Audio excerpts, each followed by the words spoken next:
4 missile salvos struck Tel Aviv in the space of 39 minutes. Not one launch, not two. 4 separate coordinated waves back to back, designed to do one thing: drain every interceptor battery in central Israel before the final warhead arrived. This was not random fire. It was pressure-timed and layered to wear down the shield before the real blow landed. Israeli Army radio confirmed explosions ripping across the city. Sirens tore through the night. Civilians ran for shelter. Entire neighborhoods were thrown into confusion in a matter of minutes. Authorities later reported injuries, but no deaths. And that detail matters, because this was not just a story about casualties. It was a demonstration of how quickly a modern air defense system can be pushed toward exhaustion when the attack is built correctly. In parts of the city, the warning systems failed entirely and gave residents 0 seconds to react. A warhead packed with roughly 100 kilograms of high explosive detonated between apartment buildings in central Tel Aviv. Police Superintendent Feda Yaniv confirmed the impact. 6 people were pulled from 4 separate blast sites across the city, while rescue crews searched a collapsed residential block for trapped survivors. Over the next few minutes, I'm going to break down exactly how Iran's Sejjil missiles punched through Israel's defense layers, what triggered the blackout across Tel Aviv, and why the IRGC says this is just the beginning. This was not a random barrage. This was Wave 80 of a campaign that has not paused for a single day since February 28, 2026. That is the day the United States and Israel launched coordinated strikes on Iran and killed Supreme Leader Ayatollah Ali Khamenei inside his own compound in Tehran. Iran's response was immediate. Operation True Promise 4, a rolling bombardment of missiles and drones that has now averaged more than 3 separate salvos per day for 26 consecutive days. The IRGC is mixing Khaybar Shekan, Ahmad, Sejjil, Qadr, and Khorramshahr ballistic missiles with kamikaze drones inside the same wave, cycling weapon types and flight profiles so that no single defense layer can catch everything. And roughly 40% of all that fire is landing in one place: Greater Tel Aviv. 4 million people. And we need to talk about the Sejjil specifically, because that missile changed this war. Fired in combat for only the 2nd time in history on the 15th of March. What makes this missile different from everything else Iran has thrown at Israel? The Sejjil 2 is a 2-stage solid-fuel, medium-range ballistic missile. It stands 18 meters tall. It weighs 23.6 tons at launch, which makes it 5 to 6 times heavier than the Fatah hypersonic system. Depending on the distance to target, it delivers either a 700-kilogram warhead out to 2,000 kilometers or a 1.5-ton warhead to targets within 1,000 kilometers. Every square meter of Israeli territory falls inside that envelope. And here is the part that should alarm every air defense planner watching this. Solid fuel means no pre-launch fueling window. Liquid fuel missiles like the Shahab 3 sat exposed for several minutes while crews pumped propellant into the airframe. That window is when you kill them on the ground.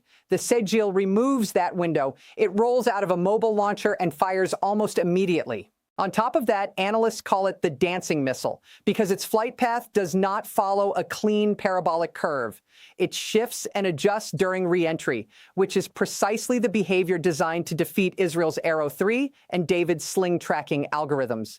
During Wave 54, the IRGC paired the Sejjil 2 with the Khorramshahr, which carries dual warheads alongside Khaybar Shekan, Qadr, and Ahmad missiles in a single mixed salvo.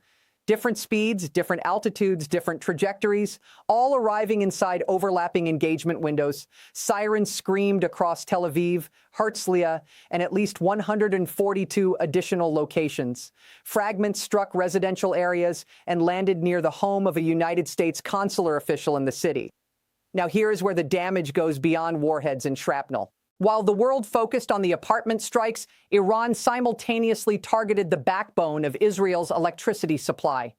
Ballistic missiles hit the vicinity of the Orat Rabin power station near Hadera, roughly 46 kilometers north of Tel Aviv. This is the single largest power generation facility in Israel. It produces 2,591 megawatts. That is approximately 21% of the entire country's electricity output, feeding through one location. The strikes triggered widespread power outages across the Tel Aviv suburbs and surrounding central districts. Eyewitness footage showed entire neighborhoods plunged into complete darkness. Israeli officials refused to confirm the full scope of grid damage, but the disruption to residential and commercial supply was immediate and visible. Additional missiles struck the Bazan Group oil refineries in Haifa Bay, Israel's primary refining complex. Iran had already hit those same refineries with K-Shaykan missiles in earlier waves. This is not random targeting. This is repeated pressure on the same energy nodes, testing repair capacity and defensive endurance simultaneously. Most people assume Iran is simply lobbing bigger warheads at Israeli cities, hoping something connects. The reality runs in the opposite direction. Iran is not attempting to flatten Tel Aviv in a single overwhelming strike. It is executing a grinding, infrastructure-focused campaign designed to make central Israel functionally unlivable. Daily bombardment, repeated hits on energy targets, cluster warheads scattering submunitions across residential streets, sirens that fail to activate in time. The objective is not one dramatic explosion. The objective is permanent vulnerability. And here is the proof. Iran's energy minister Abbas Ali-Abadi stated publicly that Iran generates power across more than 150 decentralized plants nationwide. Then he added that Israel and the Gulf states concentrate their production in a small number of facilities that are, in his words, centralized and very vulnerable. The IRGC reinforced that message with a direct warning. If you hit electricity, we hit electricity. That is a doctrinal statement. Iran is telling Israel to its face that the energy asymmetry runs in Tehran's favor, and that every strike on Iranian infrastructure will be mirrored against Israeli power generation, where one successful hit removes 20% of national capacity. What the IRGC announced next about Israeli shelters, and what the interceptor cost numbers reveal about how long this defense can physically last, is the section of this conflict that changes the strategic calculus entirely. On March 24th, the IRGC's intelligence unit declared that Israeli civilian shelters are now legitimate military targets, not a vague future warning. A published operational statement on X claiming Iran holds the blueprints, the GPS coordinates, and the structural specifications of Israel's entire shelter network, including the Mohammed reinforced rooms built into residential buildings with 20 to 30 centimeters of concrete walls and blast-resistant steel doors. This declaration landed after Iranian missiles struck Dimona and Arad in southern Israel, injuring nearly 200 people, including children, in attacks near Israel's Negev nuclear research area. Israeli military spokesperson Brigadier General Efi Defrin admitted publicly that air defense is activated against the incoming Qadr missiles, but failed to intercept them. David's sling missed. 180 people paid for that failure, and this was not the first time. On March 1st, an Iranian missile punched straight through two interceptors and struck a communal shelter inside a synagogue in Beit Shemesh, 18 miles from Jerusalem. 9 civilians died. 49 were injured. That single event remains the deadliest strike of the entire war. 2 weeks later, on March 17th, hours after Israel assassinated Iranian security chief Ali Larijani, the IRGC fired cluster munition warheads at central Israel in what it called direct revenge. One of those warheads hit an apartment building in Ramat Gan, just east of Tel Aviv, killing a couple in their 70s. They were found just outside their reinforced safe room after the strike. So when the IRGC says it will target shelters, it is not an empty threat. It is a statement backed by a demonstrated ability to reach them. Now consider the financial dimension, because this is where the arithmetic turns catastrophic.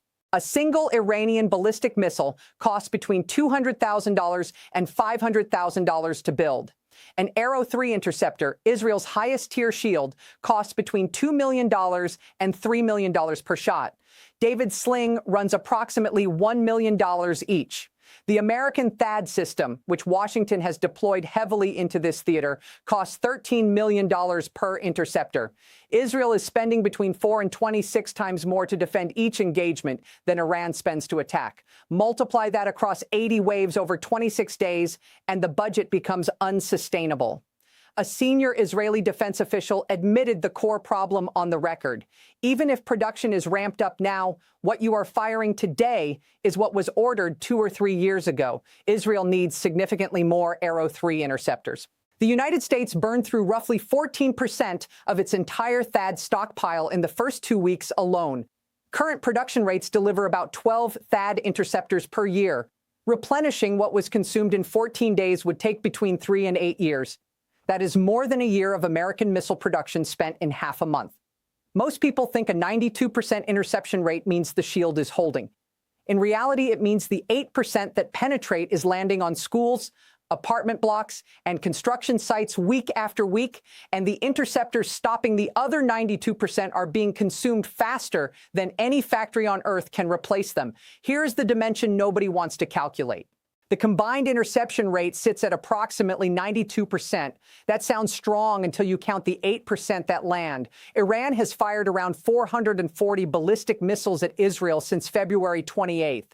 8% of 440 is roughly 35 warheads reaching populated areas, 35 unintercepted impacts across 26 days, carrying either conventional explosives or cluster submunitions that scattered dozens of individual bomblets at 7 to 8 kilometers altitude, forcing Iron Dome to chase each fragment separately. A senior Israeli brigadier general described the system's capability against those cluster warheads with 3 words: better than nothing. That is not confidence. That is a system being asked to do more than it was designed to handle. Meanwhile, the economic shockwave from this war has reached every continent. Before the first strike, Brent crude traded at approximately $72 to $87 per barrel. As of this week, it has been swinging between $100 and $110. It spiked near $120 in the first 2 weeks. Dubai crude hit an all-time high above $150. Omani crude settled above $152. Commercial shipping through the Strait of Hormuz has been heavily disrupted since early March, hitting a route that carries roughly a fifth of global oil and LNG flows. The International Energy Agency called this the largest supply disruption in the history of the global oil market. Gulf oil production has dropped by at least 10 million barrels per day. The IEA released 400 million barrels from emergency reserves, the biggest such release ever. The United States committed 172 million barrels from the Strategic Petroleum Reserve. Prices have barely flinched. Now apply that to the interceptor equation. A single Iranian ballistic missile costs between $200,000 and $500,000 to manufacture. A single Arrow 3 interceptor costs $2 million to $3 million. A THAAD interceptor runs $12.7 million each. During the 12-day war in June 2025 alone, the United States burned through an estimated 150 THAAD rounds at a total cost exceeding $1.9 billion. That consumed roughly 14% of the entire American THAAD stockpile. THAAD interceptors cost roughly $12 million to $15 million each, and production is limited enough that the Pentagon is now moving to expand output. Reports on the June 2025 fighting estimated the U.S. fired roughly 100 to more than 150 THAAD interceptors in a very short time. This current war has now lasted more than double that duration. Estimates put Israel's daily defense expenditure at up to $200 million. And the secondary effects are spreading far beyond fuel. Analysts say urea and other nitrogen fertilizer prices could roughly double if the war drags on, because disruption in and around Hormuz is choking a major share of the global fertilizer trade. Brazil, which supplies nearly 60% of global soybean exports, depends on fertilizer shipments that transit the Strait of Hormuz. California gasoline crossed $5 per gallon during the second week of March. This is not a war contained within a region anymore. It is repricing the global economy in real time. There have been 80 waves in 26 days. Sejjil missiles reaching Israeli territory in under 7 minutes. Khorramshahr warheads scattering 80 bomblets across 10 kilometers that no defense system on Earth can fully stop once deployed. Safed Base, the command hub for Israel's entire northern front, directly targeted. The Strait of Hormuz closed. Interceptors being consumed years faster than they can be manufactured. And the country declared militarily dead on Wednesday morning launched its 80th wave of ballistic missiles by Wednesday night. The question the world has to answer now is not who is winning. It is what happens when the side spending $3 million per interception runs out of interceptors before the side spending $300,000 per missile runs out of missiles.